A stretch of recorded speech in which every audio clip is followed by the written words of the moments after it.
what was prescribed. But you won't just, for example, if you are analyzing some Serbian law, you won't just dump the whole text of the law into your paper, have it take up 10 pages, and then go on analyzing it. You will give some general information about it, about its structure, about the subjects it concerns, and then as you go piece by piece, bit by bit, you might provide some quotes, some provisions, and then comment upon it. So it is acceptable to quote, but your comments, your interpretation is necessary, regardless of whether those are sources, so laws that you're quoting, or literature, other authors' thoughts. Your paper cannot be just a compilation of quotes. Sometimes you see that in beginners' papers. They have obviously obtained and read a bunch of books and articles about it, but then they just sort of copy-paste a collection of huge quotes with just a sentence or two between. So this author says this, huge quote. Then, but this author says this, huge quote, and so on for pages and pages. That is bad writing. That is practically not writing. It's just compiling. Now, if you are planning some sort of oral presentation, say you're presenting at the conference and you are commenting on some author's ideas, it's okay, say, for your PowerPoint to just contain the quotes so people could read them, that you will then comment on orally. But the main content of your presentation will not be that you said, look, Aristotle said that, because anyone who's interested in Aristotle probably already knows that Aristotle said that, or at the very least can easily look it up. But the point of your presentation is to say, and what do you think about that thing that Aristotle said? What does it say to you in the context of the subject that you're researching? So no matter how smart and famous the people that you're quoting are, it's not just enough to dump their thoughts and say, well, now you saw what they think. You need to interpret them. You need to provide some comments of your own.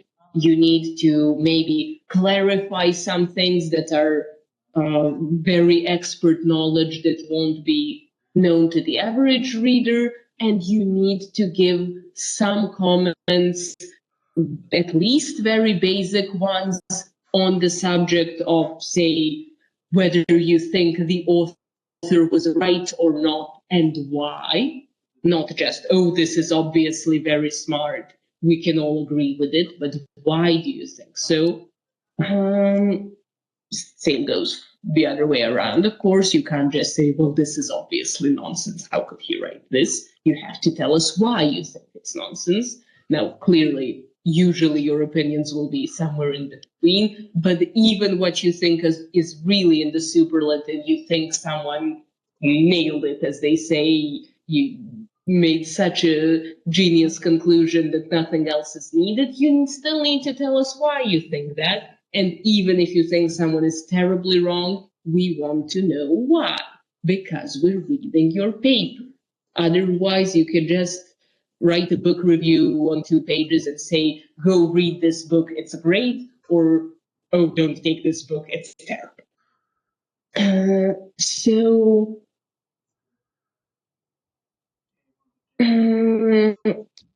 Speaking of commenting on your opinions on other authors' works, sometimes you might be nervous about disagreeing with an eminent author. So it could be Aristotle or Kant or Hans Kelsen or whomever, and how could you now say Aristotle was wrong? Who are you to say that the father of philosophy doesn't know? Some people don't have an issue with that at all, but some people do. So generally, nobody is faultless. Anyone can make mistakes, and anyone's attitudes can be revalorized with the passage of time with different circumstances. So when we're talking again about law and gender, if we're talking about someone's attitudes on women, well, Aristotle's position on women might be perfectly natural given the overall social conditions in ancient attitudes. It's a normal product of his time, but we can say that from today's point of view, we think those attitudes might be wrong. Equally, if it's someone still alive but very famous and prominent, the same goes. That person could make a mistake, or you could have a different way of looking at things that makes you come to a different conclusion. Even if it's your own mentor that you're disagreeing with, again, give your arguments, just be polite about it. So some people go into the other extreme and just say, oh, spit on the authorities. It's been centuries and that was written. That's now garbage. It can be burned for old paper. I'm now joking a little bit. But the point is like, well, what did they know in the 17th century? They were all a bunch of bigots. Still have some respect. If some author is respected, revered for whatever contribution, even if you disagree, keep in mind that many people hold that person or that book in high regard. You can disagree, but disagree respect. If it's a still living person that you're writing about, then you have their own feelings to think about as well. So that author might read what you wrote. And it's one thing if you say, I think that Smith makes a mistake here because da da da. And it's another if you said, I think what Smith wrote is utter garbage.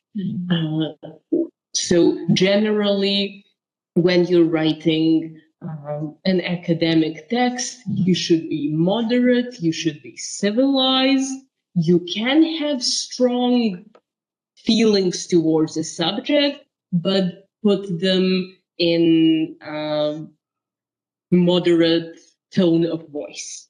So you don't have to be neutral as if you're writing an encyclopedia article and just, well, he killed 1,700 people there, and there's nothing wrong with that. You can be appalled at something or you can be exalted at something, but keep it within the academic vocabulary and tone of voice. What else? Do you have any questions so far? Particularly the people who have joined us later. Maybe something is unclear because you haven't been here from the beginning. No, for now everything is clear. I'm just sorry that I'm late. I misunderstood the schedule. I thought that it's starting at 6, but now I saw that there is a detailed one. So sorry for being late. No problem. I'm sorry for the misunderstanding. Actually, madam, I have faced same problem. I know that class is 6 p.m. I started at let's say 6 p.m. Can you hear me? I saw that you came, both of you came more or less around 6. Now I wasn't sure, maybe you work and then you can't come sooner, or you misread the time. I'm not sure if you have the latest version of the schedule. If you want, I can email it to you. Okay. Obviously, some people knew that it started at 5, so Okay. It will be happened.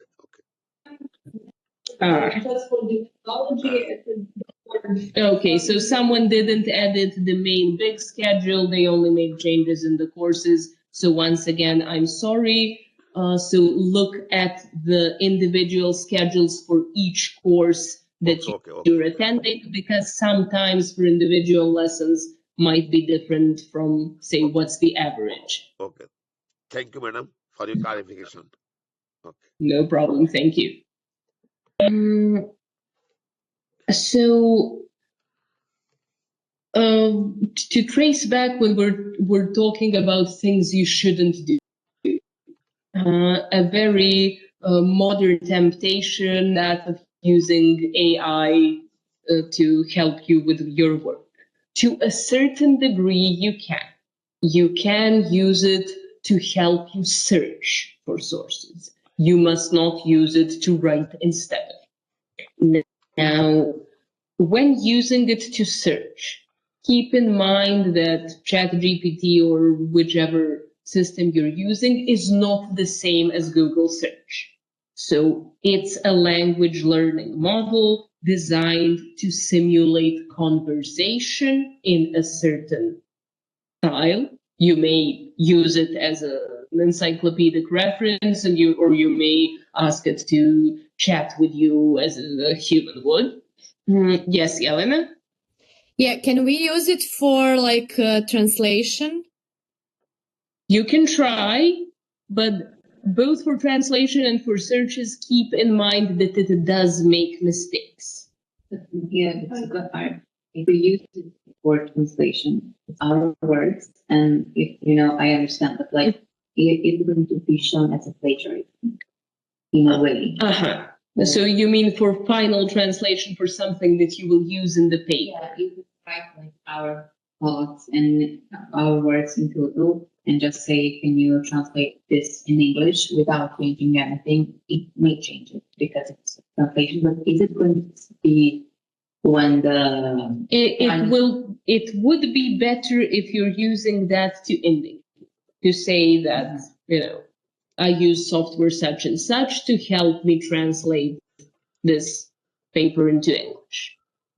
It's already used to some degree nowadays because, yes, some people use it as a useful tool for that. I thought that Yelena first meant, can you use it to help you translate to read something from a text that you don't understand? No, I also was thinking about that. Like if I write something in Serbian and then I need like a high level proficiency of English, can I use it just for translation? Or maybe should I use Google Translate instead? I don't know. It was really bad at the time when I was using it, so I'm not sure that it's better now. It's better, but it's still not good.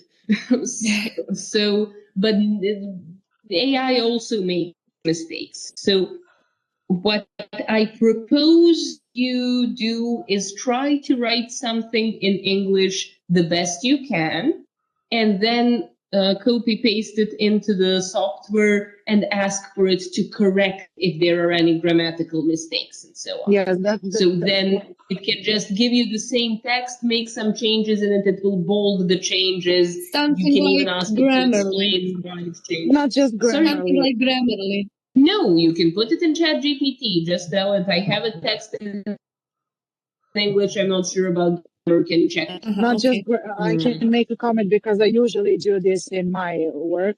The best way that I've concluded is exactly that.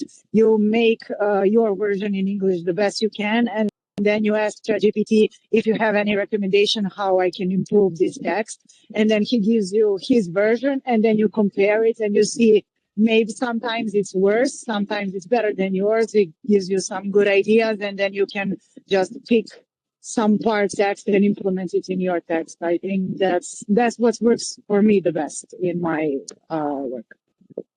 I agree completely. So use it, but you use it critically. Particularly in this case, when you generally know a language, you just have to make sure that you haven't made some minor mistakes. Always be very careful if you're using it for a language you don't know or know very poorly, because you could not notice a mistake that it made and send something that means a completely different thing from what you intended. Now, of course, particularly for communication and so on, lots of people use machine translation. They need to send an email in a foreign language and they just translate it that way. That's all right.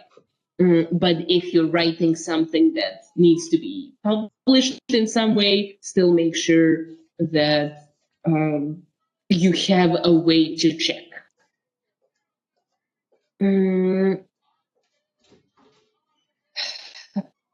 But back to using it as a search tool. So it can give you more easily optimized results than just a Google search. So, you give Google a few keywords and then it lists pages, or Google Scholar it lists academic works, but you don't get a summary of what's the most important and so on without using AI. And you can ask AI, what are the most important books on subject such and such published in the last 15 years? And it will give you some sort of summary, but you have to double check everything it does. So it can make a mistake in how to interpret something, or sometimes it can simply make things up. And I can't underline that enough.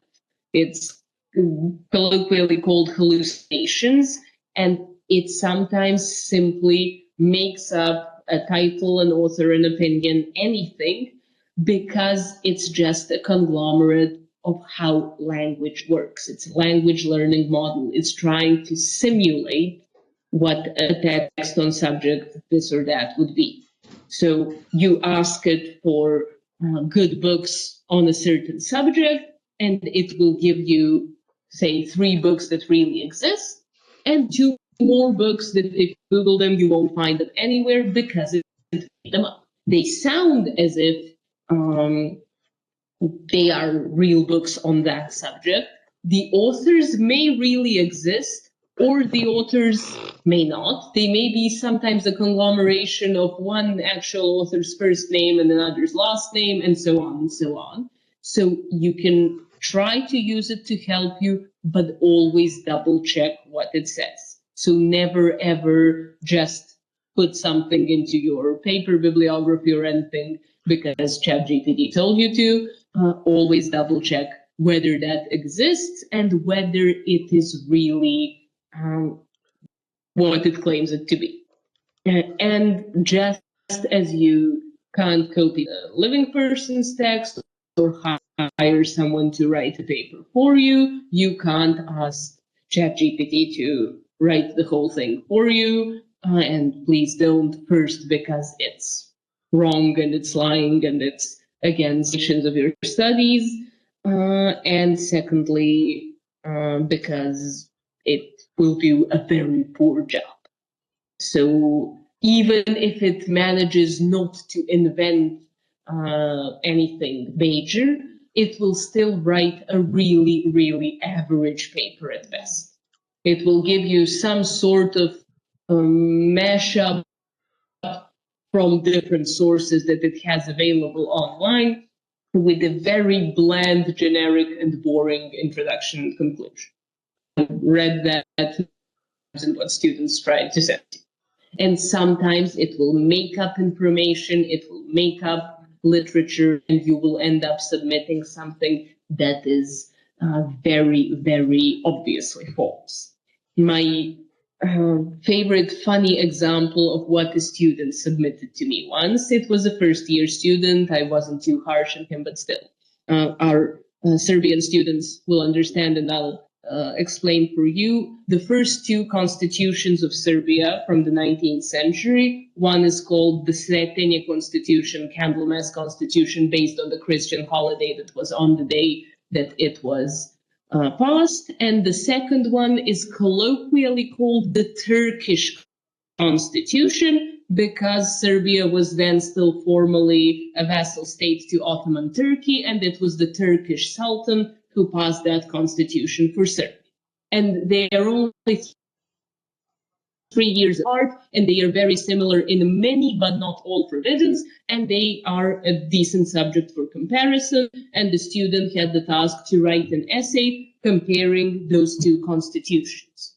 And what I got was an essay comparing the Sretenje Constitution, so the Serbian Constitution of 1835, and the Turkish Constitution, as it was phrased, today's Constitution of the Republic of Turkey.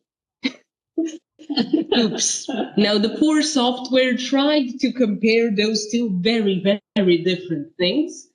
It made some other factual errors along the way, but this was just an error on, how the student submitted it. In the context of constitutional law of Serbia, for any living person, we understand what Turkish constitution meant, but for a software, Well, the most frequent meaning of the phrase Turkish constitution is today's constitution of Turkey, and that is what it used. And that student obviously didn't even read what he submitted, and he afterwards apologized very profoundly and wrote a new paper and so on and so forth. Now, this is a funny example, but you get the point. AI will make mistakes inevitably. It's not really intelligent. It's just a model with many, many factors designed to simulate more or less plausible looking text, sometimes with very funny mistakes. So you can use it as a tool, but use it carefully and don't use it to do your work instead of you, just to help you a bit.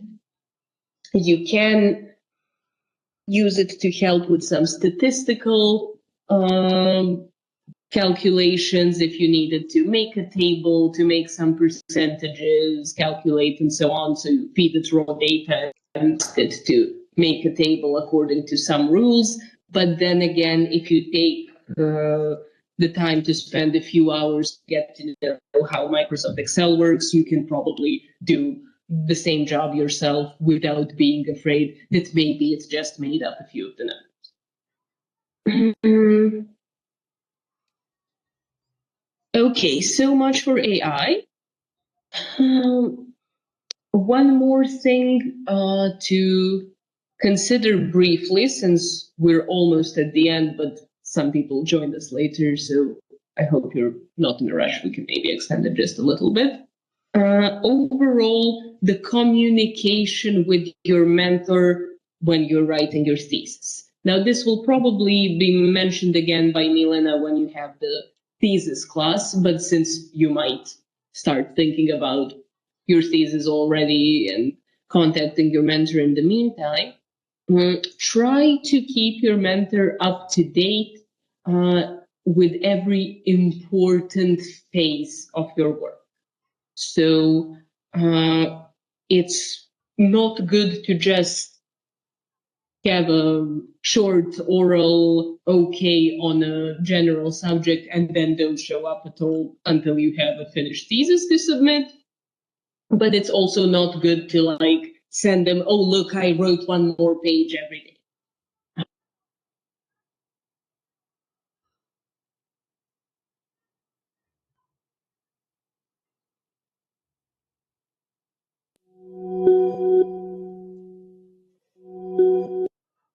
For you, because it makes things easier.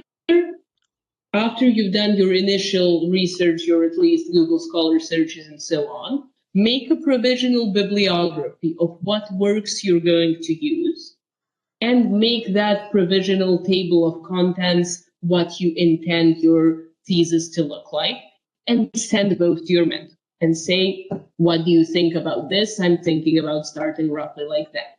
And then maybe they will suggest something useful in that very first initial phase. Maybe they will say this introductory first chapter that you intend to write is a digression. It will take too much of your work and won't contribute much. Leave that out. Or maybe you have not considered this important aspect of the subject. Please include that. Maybe you've missed this important book, or this book is more of a popular book, not really a scholarly thing. Don't use that. It's worthless, and so on and so forth. After you've done that, now generally, if you're coming to classes and seeing your mentor on a daily basis, you can just mention when you see them between classes and so on, I'm working, I'm doing this and that. They might ask a few questions, they might just say good. But if you're not seeing them for a long time, send an email occasionally detailing what you're doing, how's it going on, what are you intending to do next, when is it you think you'll finish, and so on. If you run into a problem, don't be afraid to ask for help. You can't find some book that you found a reference for, but you can't get the copy anywhere, or if you don't understand something because it's confusing, or you're trying to write about something but it's not turning out well, you can always ask. Generally, you can ask your mentor whether they would prefer for you to finish writing your thesis, your first draft, and then send the entire thing, or whether they'd prefer for you to send, say, chapter by chapter to see how you're going. It's a personal preference. You might state your own if you wish. You might say, if you have the time, it would mean a lot to me if I could send you every chapter as I finish it, so that I know whether I'm on the right track. Or you might say, if you don't mind, I'd prefer to write the whole thing first, because I often skip chapters when I write. I write a little bit of this and a little bit of that,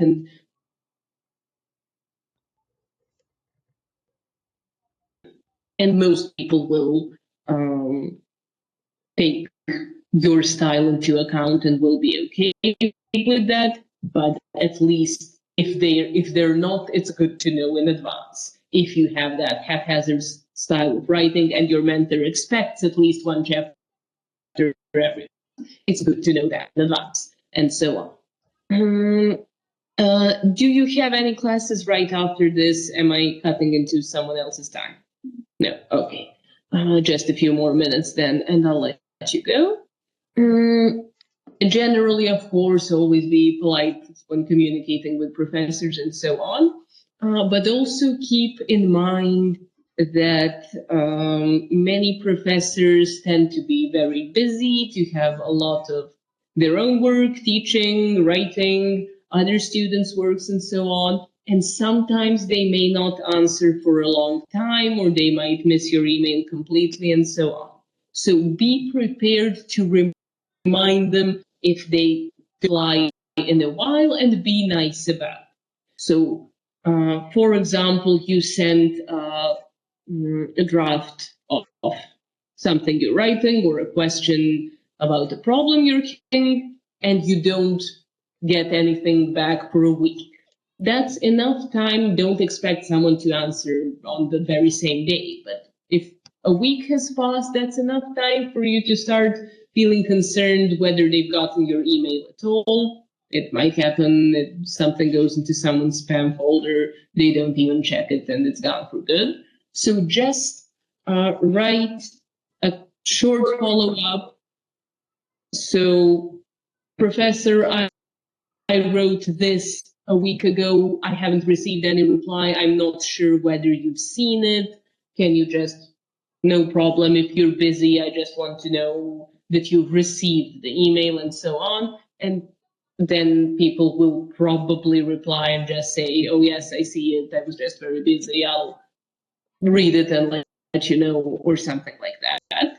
But if you are repeatedly getting no answer, then it might be a cause to say, look for the professor and the faculty if you're present here, or to write to someone else from that subject, from the department, from the administration, someone that you have a contact with, and say, I've been writing to Professor such and such, they're not answering. Could you just tell me what's going on? And then someone will fix that problem for you. Particularly goes to our foreign students who aren't physically here. So if you ever need help getting in touch with someone, feel free to write to me. Don't be embarrassed about that. And it's always useful, due to people being busy, if you haven't written in a while, to remind them what you've been talking about. So if it's been a few weeks or even a few months after some sort of agreement with your professor, it's always good. If that was by email, reply to the same email quoting it. So, Professor, as we've spoken, and he can see what you've spoken about, now I'm now sending this and that. Or if you've spoken orally, remember, Professor, 3 weeks ago after your class, we have agreed that this and this. Now I'm sending this and this, as we've talked. Yes, Yelena? When and how do we choose our mentor? Generally, you can choose your mentor freely at any time during the year. That person just needs to confirm that they want to be your mentor.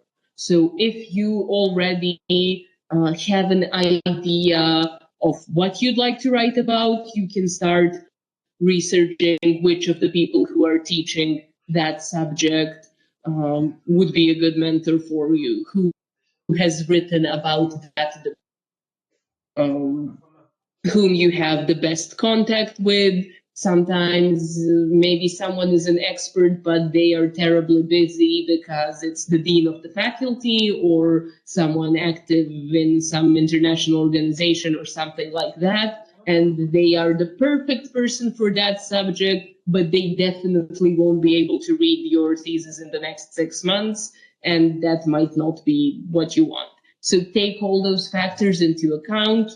Talk to people. Of course, again, if you don't have a concrete subject in mind yet, but you have the general area, you know, someone that you'd enjoy working with, you can come and consult them in that way. So, Professor, I like working with you. I like your lectures. I've been reading your books, something like that. I would like to research something similar. Can you suggest a good idea for a thesis? And so on.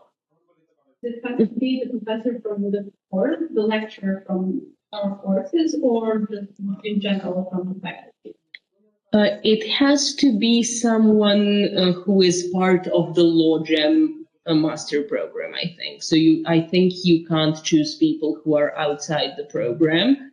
I can double check that, but I think they have to be included here. Someone from outside the program could be a co-mentor with 2 people, but at least one person needs to be from this. Now, that does not have to be the person teaching the course that's related to this at the time, but obviously they have to be connected to that subject somehow. So if you're writing about female perpetrators in criminal law, you can't just ask a professor from family law to be your mentor because you really like them, because that's not their discipline, their area of research.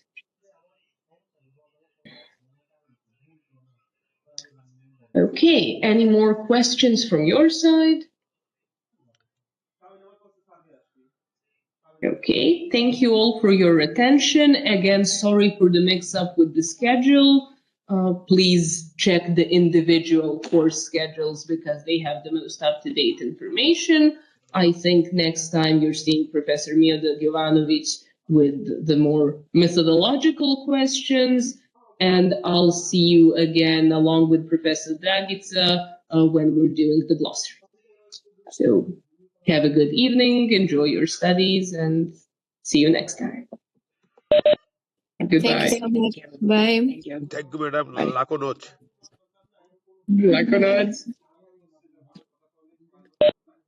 Goodbye.